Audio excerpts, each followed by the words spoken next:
All right, welcome everybody. Thank you for coming. This is our first lecture in our spring speaker series. This spring we're doing a series on innovative homes. So we will have case studies on houses or residential buildings that achieve net zero standards or have undergone a deep retrofit or some combination of the two. So we're really glad to have you kick it off with Eric and Arthur. And there will be 4 more after this, so you will come back every Wednesday right here, same time, same place. They will also be recorded and put on our YouTube channel after, so if you miss them, you want to just catch up on the YouTube channel, that's a great option as well. A couple other notes, restrooms are back towards where you came in the door in the lobby. There's some water and cookies up here for you to enjoy. Eric and Arthur will probably talk for about an hour, maybe a little longer, and then afterwards we're free to stay in the hall and hang out and chat, and yeah, come down and speak. Another thing that I'll just put out there, we have a Standby for Locals program, so if you're a resident of Washington County, you can put your name on the list, and we sometimes offer spaces for classes at a 50% discount when we have spaces left to fill. So hop on that list if you're local. We are a nonprofit, we welcome donations, and thanks for being here. And I will thank you. We're going to, Eric's going to present first, and I'm going to present after. Eric's going to set the table for what I'm going to talk about. But we're going to first try to introduce each other, just for the fun of it, without any prep. So Eric Morrow, architect. We've known each other for 12 years or so, and we've only worked together for the first time kind of recently on the project, since he's switched career paths from kind of being straight up in the architecture field and going to more envelope commissioning. That's primarily this. But Eric's been an architect for a long time. I can't remember how many years, but a long time. And he's also served as the president of the AIA Vermont chapter. And he also started the Burlington 23rd District, which he then was a musical for a while. He also likes to ride bicycles. And if you ask him what his favorite thing about riding bicycles is, it is to turn. So the turns are the best part. So let's kick it off. Cool. Thanks, Robert. And I also want to introduce Chukhman. While I'm here, I'm going to clip this to myself as well. I hope I can compete with that introduction. Arthur's also an architect. Who's just in it for the money. No, just kidding. No. Arthur's been an architect for quite a number of years and works in a lot of low-income housing projects. So making a big benefit for his local community. He's a member of the area as well. Other project types include custom homes, small bespoke, highly crafted projects, tiny homes, ADUs. Arthur also designed his own passive house, which we're going to get a chance to see later. And I will share that Arthur's newfound love of hand tools, hand craftsmanship, which includes a block plane that's like as long as this desk, it's a huge block thing. So if after the presentation you want to talk about how sharp you can get a block plane, Arthur might be the guy to talk to. So, Thank you. Yeah. You're right. Cool. Thanks for having us. About the presentation, just like jump in with questions. I'm going to keep it casual here. So, I want to touch on this idea of form collectivism. Anybody have a guess as to what this first image is? Or what state or where it is? Nevada. Pennsylvania. Yes. Levittown? Yes, it Oh. is. Levittown, PA. This was a movement, this particular development project was in the 50s. Think post-war housing, post-World War II housing crunch. GIs returning, population increasing, and here we have an urbanism, a built pattern that wasn't perfect, but it was a pattern that people came to use and enjoy. This is just one example of pattern development.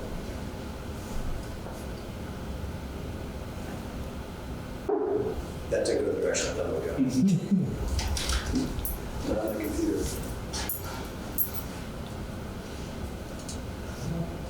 I use the arrows. How do you dance? Yeah. All right. Second example of patterns in architecture. Any guess what this is? New Orleans? Yeah. What was that? New Orleans? It does have a New Orleans vibe, but not. Montreal. Yes, yes. This is in Montreal. This is an area called Plateau, and for its wonderful culture, it's really a beloved place for Montrealers. A lot of families grew up here. It's a very multi-generational part of Montreal. Probably 600,000 people. No, I'm sorry, 100,000 people live in the Plateau. It's 3 stories tall. You can just see from the edge of the photo. Modest building height. Quite a bit of repetition. There's 3 stories, 3 different condo units or apartments, and it's a strong pattern throughout the neighborhood. 100,000 people. You see a lot of this. The reason for the stairwell is because the zoning actually allowed stairwells to be within the building setback. So external stairwells got popular for some reason. But here's a very nice example of patterns in architecture where I think they were quite successful. So when we depart, what's the antithesis of collectivism is individualism. So when we think about patterns of development, patterns of architecture that are really about one person, any guess what this was thinking? Newport? Dorset. Oh, close to Dorset. Parallel. Yes. This is Spear Street, just outside of Burlington. So you can think of a lot of homes, or maybe even commercial buildings that are screaming individualism. And it's something that we consider is what are advantages of patterns in architecture versus high levels of individuality, and what sort of outcomes do we get with either. So I only have a couple more slides. My bit here is quite short, but what I want to set up is this idea that patterns in architecture that can be used for to address our current crises. We'll just say a climate crisis. And we could also say sustainability. We define sustainability as providing for our own needs without encumbering the needs of future generations. We don't want future generations to have a rough time because of decisions we're making today. So what are patterns of design, patterns of architecture that can lead us to bounty and sustainability for those future generations? I'm going to go on a little bit of a guess in my own work, in that moving buildings towards the light, towards the sun, is a way for us to create a pattern that's going to be sustainable for us. So I'm showing a sawtooth building profile because one side of it is collecting sunlight for solar panels. This is a little sketch that I did for a friend, client also. And so there's a little bit of their design in it, there's a little bit of mine, but this is an example on a residential scale of unloading a lot of solar onto a project. If you look at the back of the building on the back side,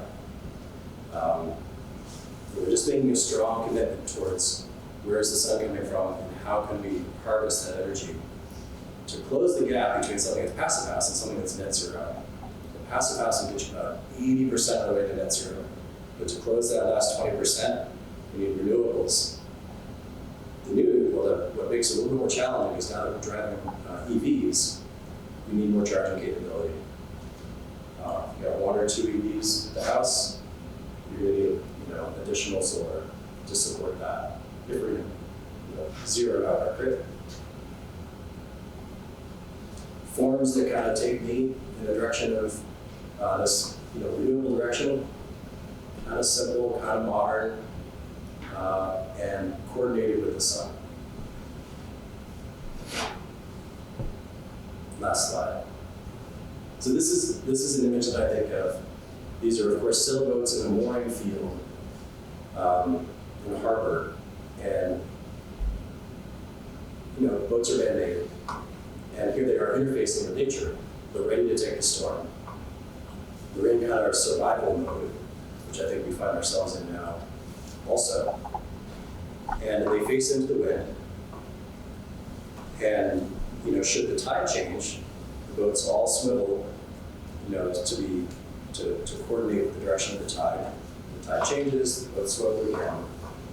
So this is just, for me, it's been a remarkable example of how humans can get into a pattern and be very coordinated with nature in order to survive.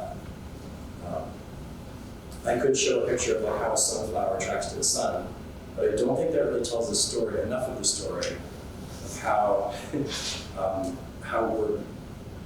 we're different from nature, but we're also trying to be coordinated and work in harmony with it. So I like this example because it's really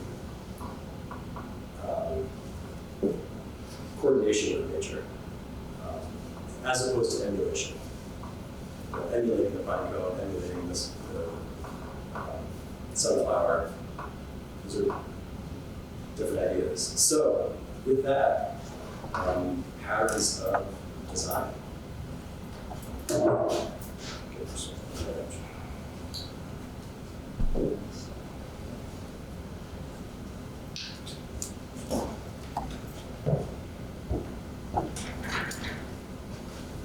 Hi.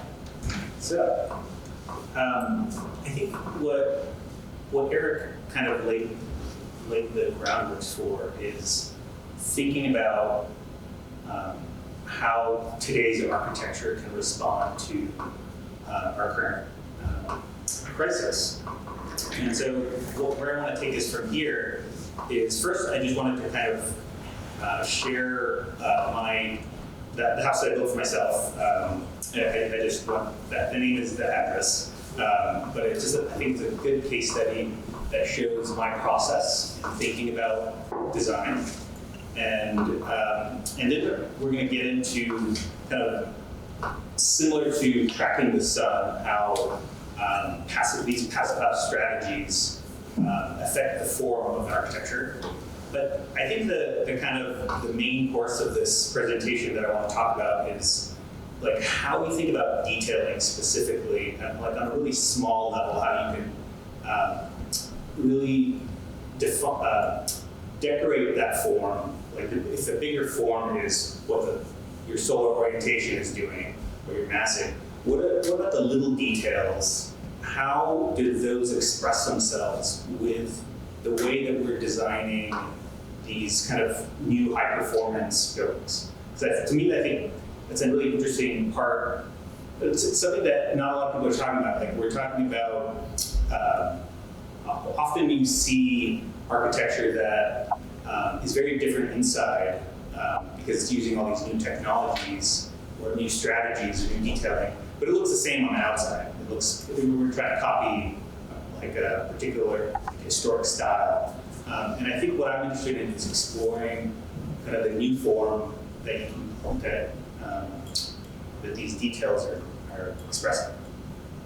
And then at the end, I can kind of talk about some of the things that are maybe harder to express, but maybe other people can figure out ways to do that. And then we'll have questions of that. So this is my house in Burlington. I like to just credit the people that were involved in doing it. New Frameworks was the enclosure contractor. Chris West was the energy modeler, and Taylor Ritchie was the carpenter. This is kind of just giving you where it is. This is the neighborhood. A lot of mostly two-story, but some three-story buildings. This is the north end of Burlington. My partner and I bought this duplex, and we want to put on an addition, third unit. So this is the before, and this is the new addition on the back from the street. And then in the back, this is actually slightly after demolition, we took off a single-story three-season room on the back. That's why you see the tarp, but then this back. And just to kind of explain what we did, there's 2 units in the front, unit 1 and 2, and we added this 3-story portion, but as you can see, a little bit of it went to unit 1 and a little bit went to unit 2. So the new unit is actually not the entire new construction. And then the basement is all common space. And so when I talk about this is a passive house building, only unit 3 is a certified passive house, but all the new construction is built the same way.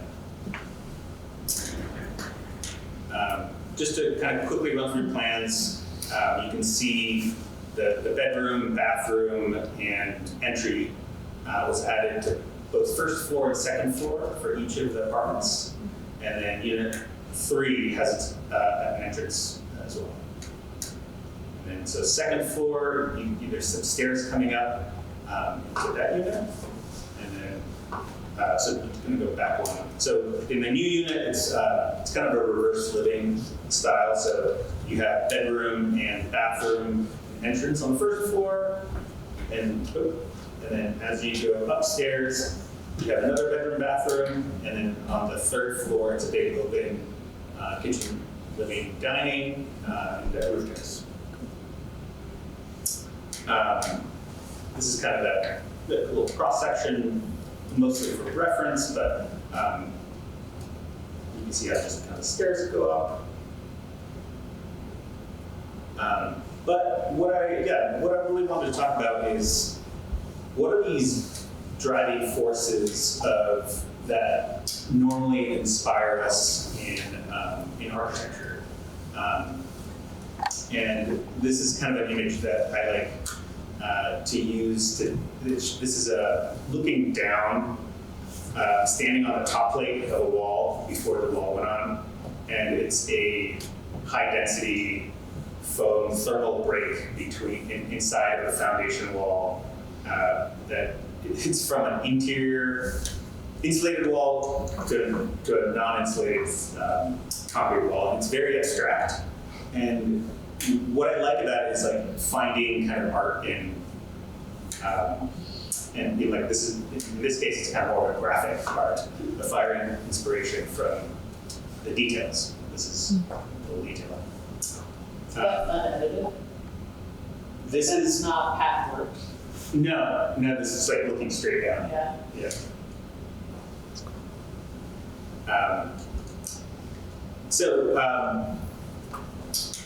These are kind of the high performance passive house, whatever you want to call it. These are some of the strategies that I can think of that are what people talk about when they build high performance.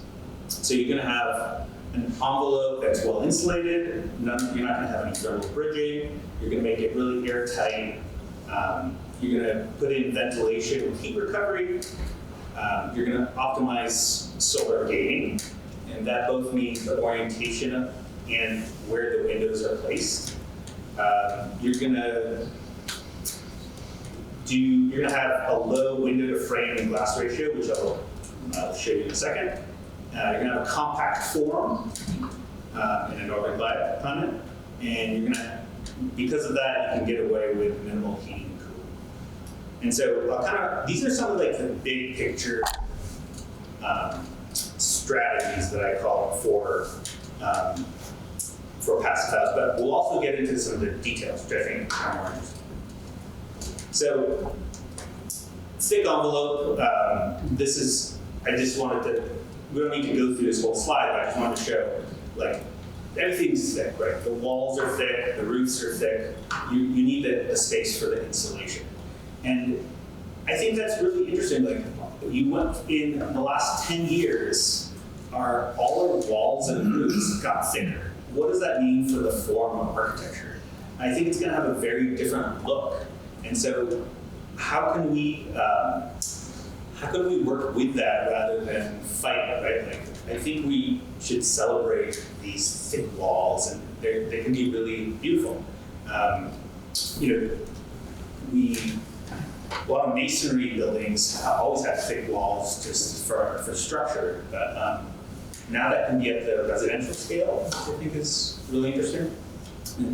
Like some of straw-bale homes have always have thick walls, and I think that's a really beautiful aspect of them, to have these deep window wells. And I think that is something that we should kind of it's a selling point for me when I'm talking to clients, is you have these thick walls. And then because of that, you have these deep windows that are, if you locate them in the center of the wall, where that's thermally the most optimal place to put the window, right in the middle of the wall. So you have less kind of thermal bridging. And you get these, it actually does a couple of things too. Thermally it's better, but also the wall itself shades the window. And so your southern windows that require shading in the summer and don't want shading in the winter, that is like a built-in little awning that shades just enough. And we find that this kind of 6-inch deep shading is actually pretty effective. And you don't need to build like formal awnings on the outside. And then back to just kind of this idea of the window frame ratio. This is just showing how if you take the same amount of glass in 3 windows, your frame, square footage for the frame, in this case, is 11 1/4, and the square footage of the frame for the big window is 6 1/4. So if the frame is the reason we do the strategy is the frame is the weakest part of the window, it's the lowest R value. I mean, glass is actually quite high R value, especially when we do triple pane glass. Then minimizing the amount of frame is energy efficient.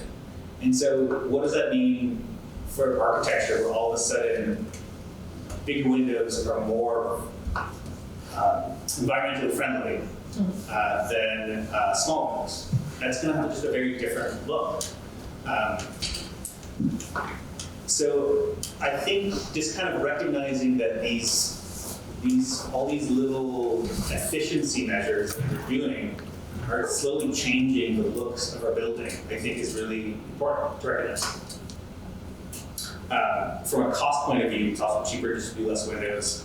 Every time you tape the frame, there's less tape you're going to have to use, and overall just a cheaper way to build. Low surface area to volume ratio and using simple shapes. Just not a lot of jobs and very simple forms and less corners is going to be cheaper and less thermal bridging. And so how do we make beautiful things that are really simple? I think that simplicity is not just an aesthetic choice, but now it is a functional choice and a cost choice. I think that's really important. I just wanted to show the continuous installation on this project. I tried to do this project without using any foam, and so the exterior insulation is all fiberboard. It's about 6 inches thick. And so that's a major new component in this thing that you're designing. It's this, where, maybe if it's 1 inch, it's not really a significant part of this thing that you're designing, but 6 inches, that's like a big jacket that you're putting around your house. And I think that should be expressed somehow, like you should be able to see that. And I'll show you a little later how I thought about that. I just wanted to show how we did look at the solar shading on this project, and wanted to just kind of prove out that the windows are in fact shading themselves effectively with the overhang, and that the orientation of the house is not overheating, but is still having some solar heat gain, basically dial that in a little bit. You can use this with your energy model to kind of optimize how big your windows are or where they should go. And then ventilation, just wanted to show this house has a heat energy recuperator and ventilation. That's not the main part of this conversation, but I just want to at least show that this is part of the process. And maybe there's a way to kind of express that in a more significant way, but I'm not saying that it's out there in this project. And the heating is this, you see that it's a heat pump over the door. This whole house is heated with two of the smallest heat pumps that you can get. And the reason one would have actually done it if you just do the math, but because it's 3 stories, you just need it for distribution.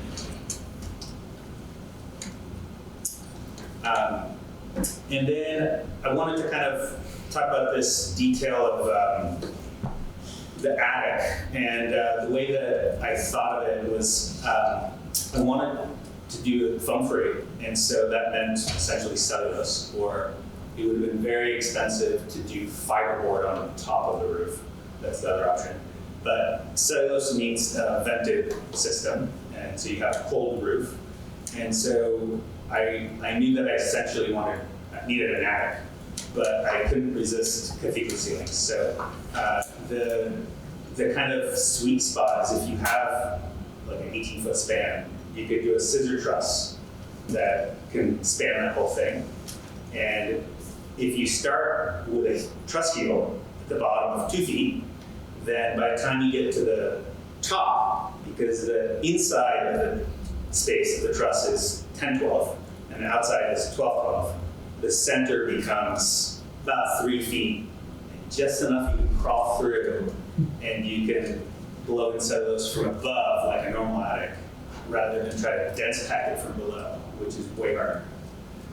So I thought it was like a pretty clever system, and kind of saved a little bit of effort, I guess, and money. But you can see on the top left the little hole that's not being crossed through, which was not maybe. And the picture below that shows kind of the baffle that makes sure that once you fill it up with cellulose, there's airspace that dries out of that attic. So here's the detail that I want to talk about, and that's the roof edge, where the roof meets the wall.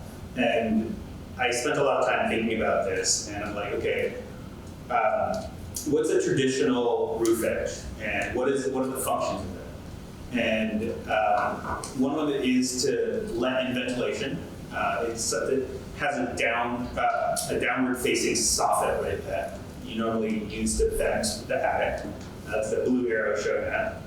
And it shades the windows. And traditionally, windows, the roofs were a little lower. We didn't have a heel necessarily on the truss.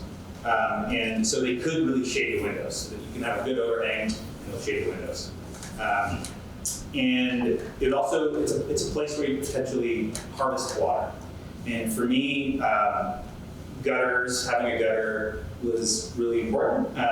We wanted, it's a little bit of a resilience thing where I wanted to collect water for use of mostly gardening, but it's a little bit of a prepper in me that's like, I want to have water on site that I can just collect on site. And so collecting water and expressing it was a big part of it for me. So the next step from that kind of traditional way that we frame a house is something like this, where you'd see, okay, now we have a wall with continuous installation, and we have a truss that has a heel on it, which allows for 2 feet of insulation without compromising that right at where the roof meets the wall, and it still allows for ventilation. So this is pretty good.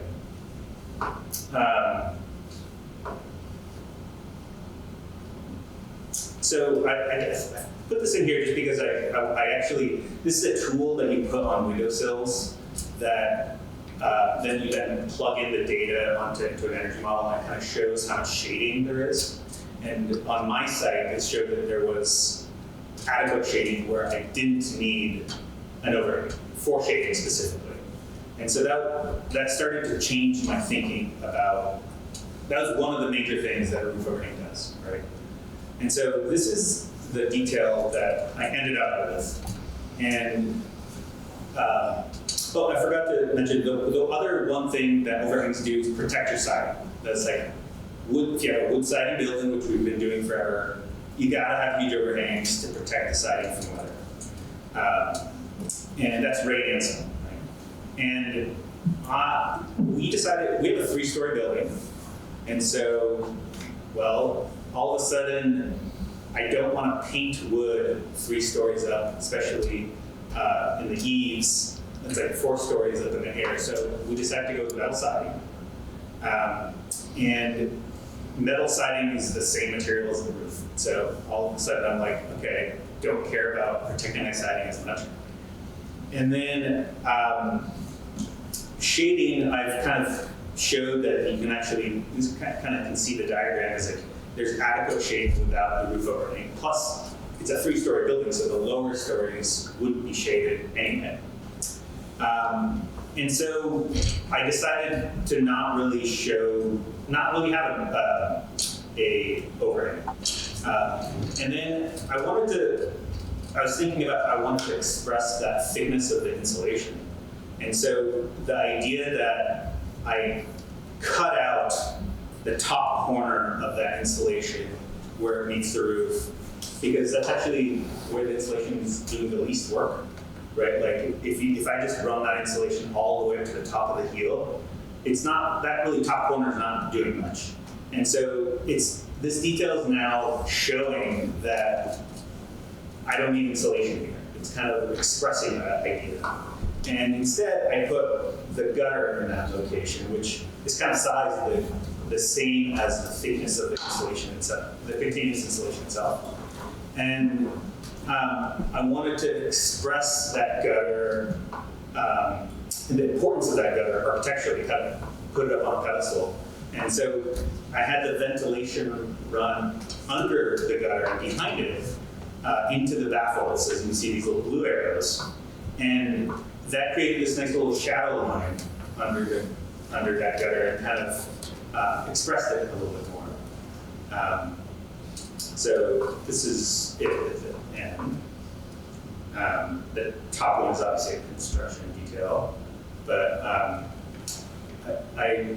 once the gutters do come out to the ends, they kind of get expressed by being elongated and holding the downspout off the building quite a bit, because I kind of wanted to celebrate them a little bit.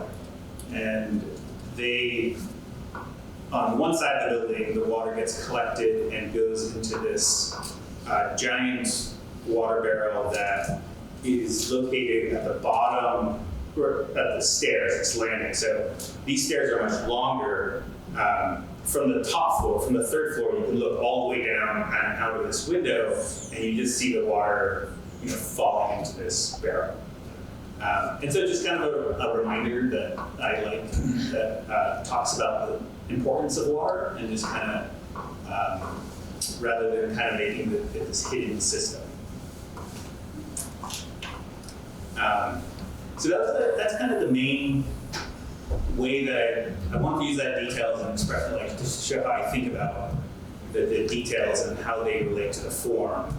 But I wanted to also show how there's like all these things that we're doing that we maybe haven't done before historically that are much harder to express, and maybe somebody in the future can express it, but it's things that I haven't really figured out yet. Like, one is I used Laval insulation under the slab, which is a recycled product using glass, and it's both a gravel and an insulation, and that's buried right under the building, so nobody ever sees it.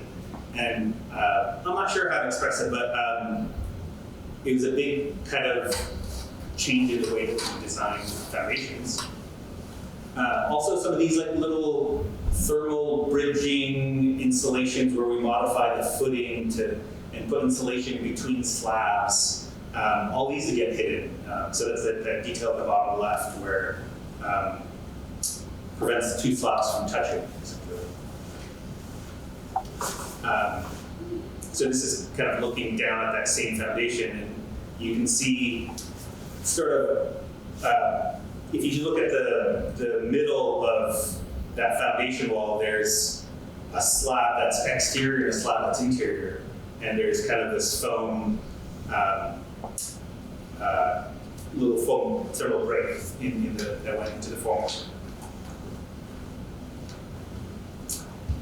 And then there's all these like air sealing details, right, that kind of we put a lot of energy into, but you never see.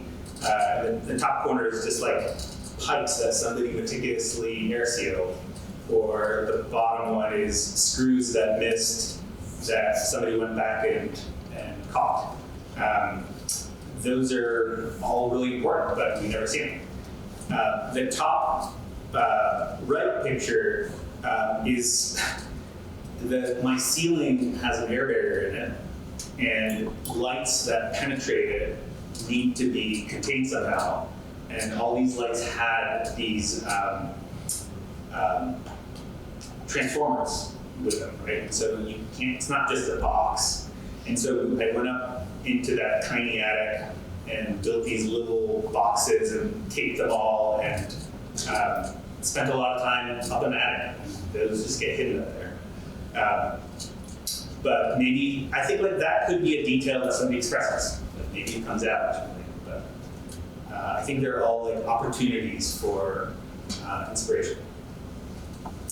And then this is just showing that to certify Passive House, you have to have very small amount of piping for your hot water.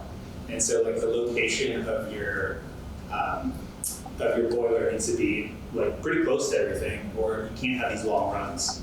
I even had a plumber change one of my pipes from from 1/2 inch to 3/4 at the very last run, and I had to make him change it back just because it threw off the calculations. So that's a lot of energy that was put into something that nobody will ever see. But maybe there's a way to locate the hot water tank in a place that is somehow expressed in form.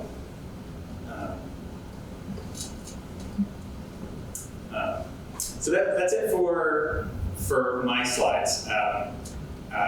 Yeah, I guess I just wanted to open up that idea of expressing these things to you guys and have a conversation about this concept, or yeah.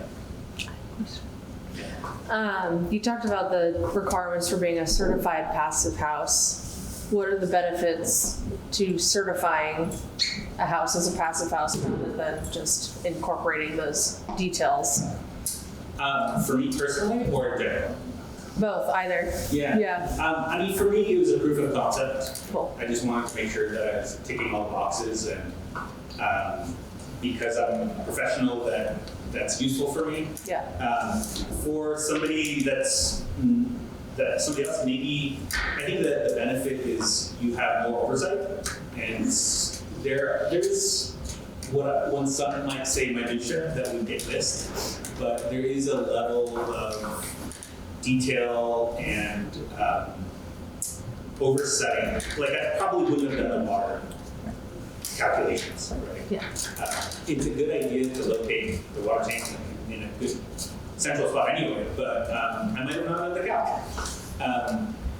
So I think for a single family house, it's less significant than a bigger project where there's just a lot of things to think about. And here, you actually do some of these kind of like envelope commissioning stuff. Maybe you talk about like some of the benefits of the actual certification versus.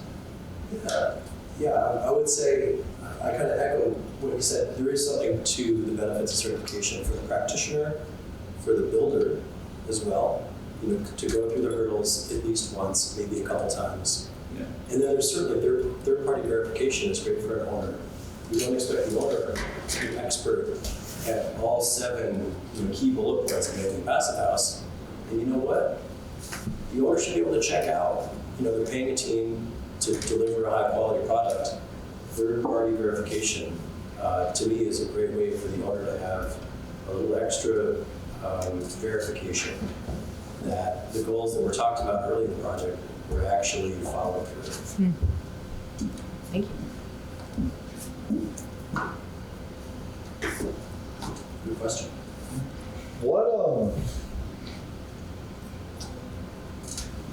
I'm trying to ask, what was your favorite detail, but in like a more, I don't know, technical way? Like what to you was the most exciting or innovative solution to a problem that you saw? I can tell you like the gutter. Yeah. If you exclude the gutter, what would be Right. the runner-up to that? Like something that's doing a lot of work in the house, it's also expressed that, like when you come home, Right. you're like, nailed it. You know? There's certainly a lot of like, I've showed how like these performance details can be expressed. There's certainly non-performance details that can be expressed all the time. And so, when you integrate both, you don't only have to choose these kind of like technical details that get expressed. I'll share like more of a construction detail that I really enjoyed, which is have these in the bathroom. I have these reclaimed slate tiles that are this long, this thick, or this wide, and like 3/4 of an inch thick, super heavy. And I personally pulled them out of the building. They're going to demo those slates, and I stacked them up ahead of time. I pulled them out of the 3-story building by myself. Like put them in my car, and I couldn't handle that load, and like had them in my back here. Moved them around 4 times, like during construction on a tiny site, and then in the end, you bring them upstairs, and then you realize you have to recut them outside, and you bring them back downstairs. So it's like this constant like stacking and moving of these super heavy slates, and then when we had some scraps left over, and I wanted to design a bench in the shower. There's a guy who used these scraps, and I designed it by having the face of the bench express the thickness of that material, and I just stacked these little strips of them in and out, just to show like as if you had a stack of slate. And like every time I'm in the shower, I'm like reminded of like the process of like building with this material. And so like I think there's a lot of those details that I really enjoy on like a daily basis that express maybe not the function, but at least a process.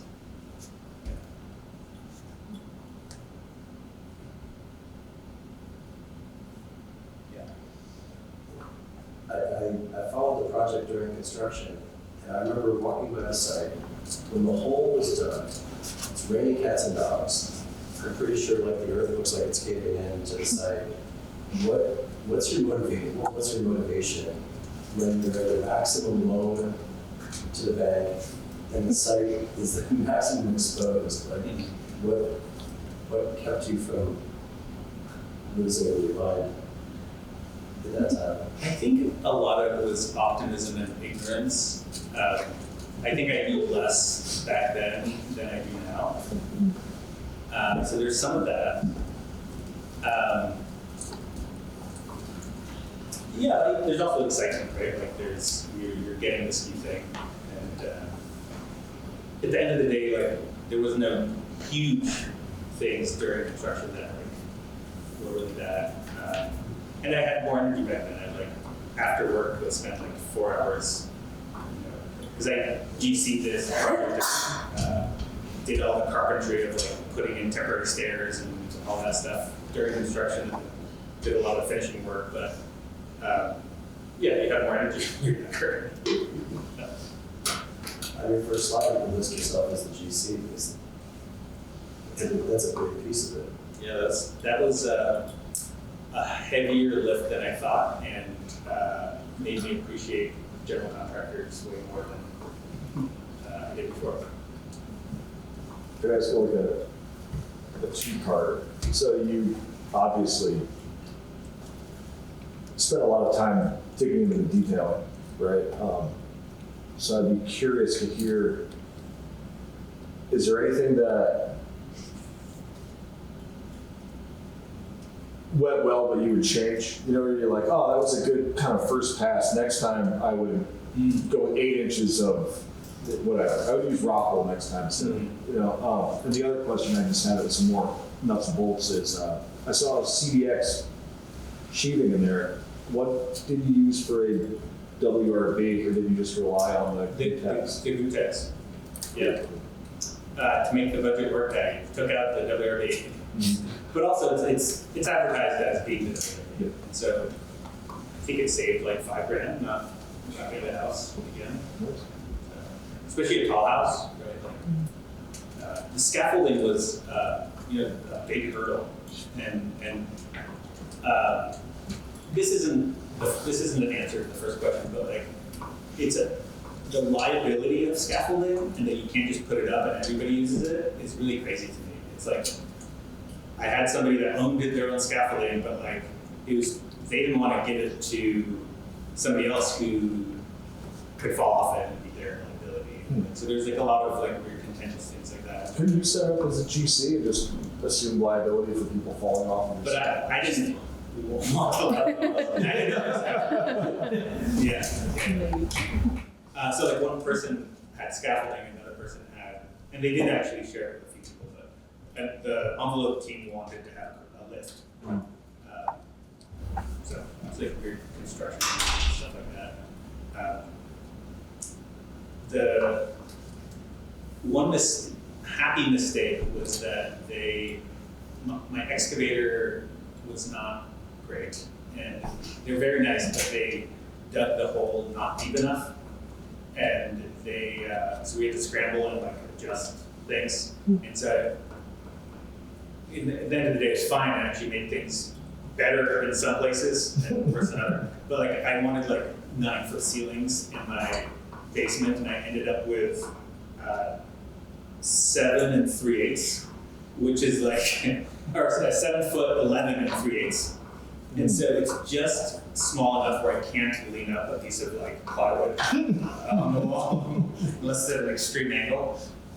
So it's kind of funny how even if I took an inch more from my basement, I would have been happy. But it actually made like the alignment up to the roof terrace a lot easier, and I did not have steps up to that. So actually ended up being fine. But it's funny the things that you have to fix during construction.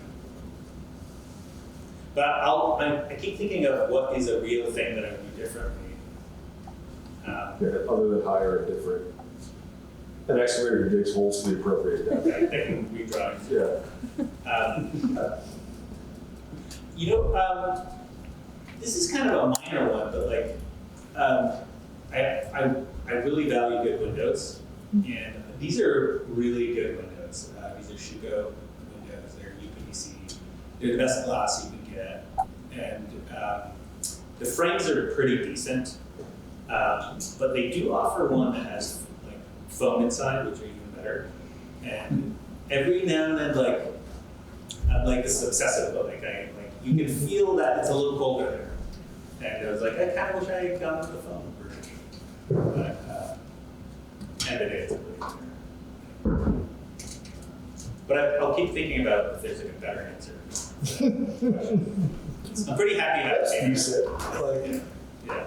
if you're gonna go 90% of the way with the windows, just throw that last. Yeah. Yeah, that's fair. Did you do any energy retrofit on the existing building, or do you have plans to do it in the future? I do have plans. It's really hard sell for my partner because there's like zero payback. We intentionally don't want to raise the rent.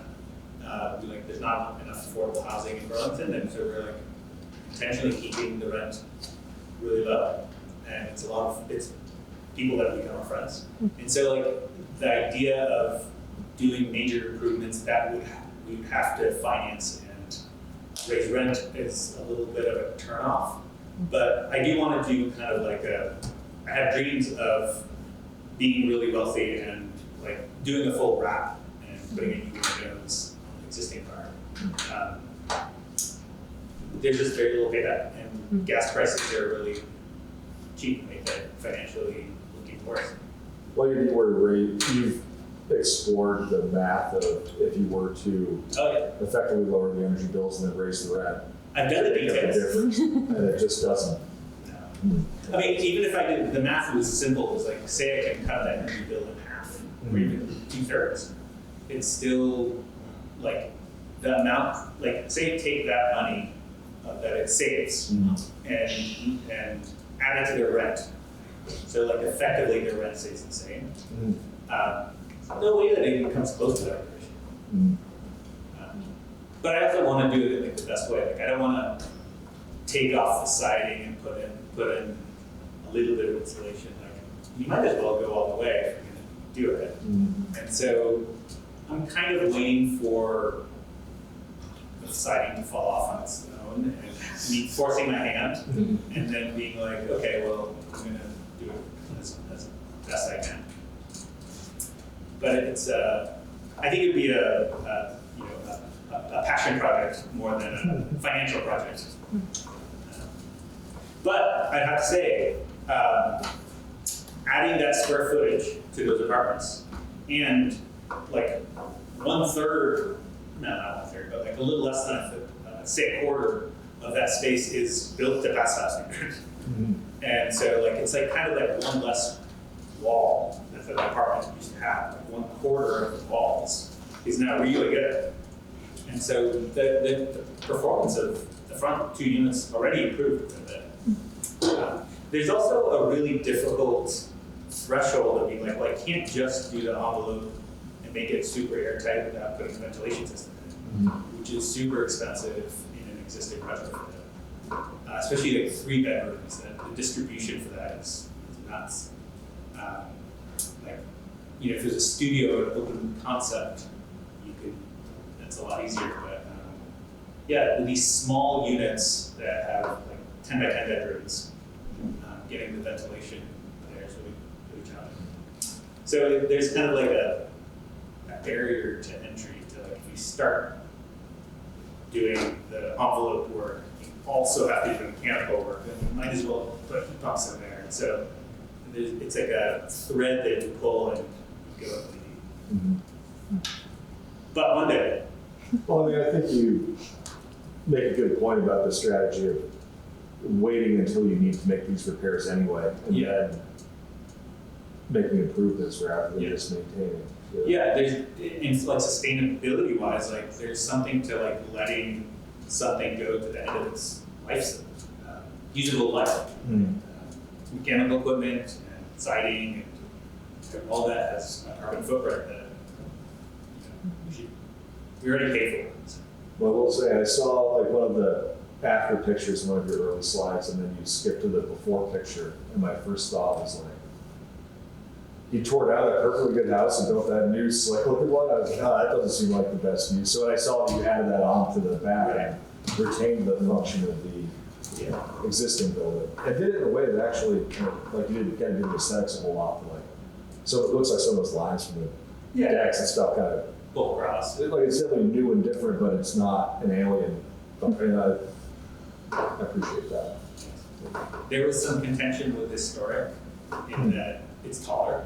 Yeah. But I think it was technically historically eligible, but not historic per se. Not on the register. Can you flip back to one of those slides from the sidewalk?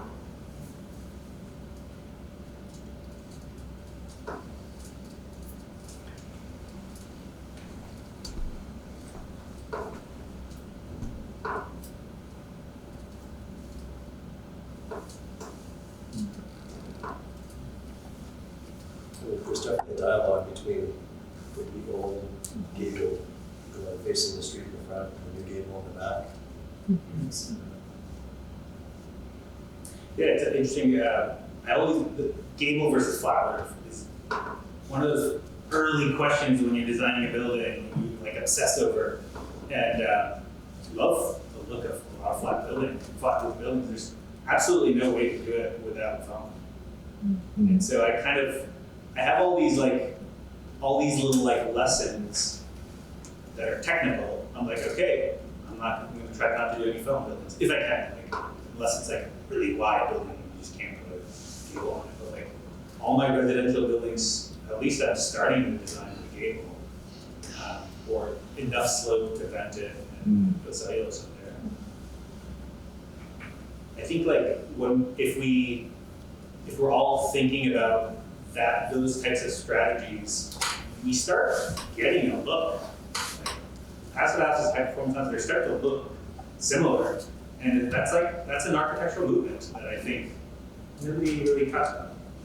You mean there's a new pattern coming? There's like a pattern. What? I see a pattern coming. Yeah, it's all the sail ships are saying.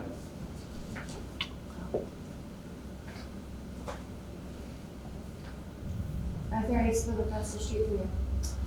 You live from there. You don't even here. But I used to live in the apartment building right across the street. Oh, really? 171? Okay. Yeah. That's Were just, you there when this was built? no, but I recognized it in like the neighborhood and I was like, oh. I live on the opposite side of the street as well, about 5 doors up. Oh, really? I think, what was it? I'd say like 2013, 14. Cool. Do you know what the Barrio building's being on the market? Be fun to run This is perfect, the way it is. Well, thank you. Any last questions? You good? Yeah, thank you. Good.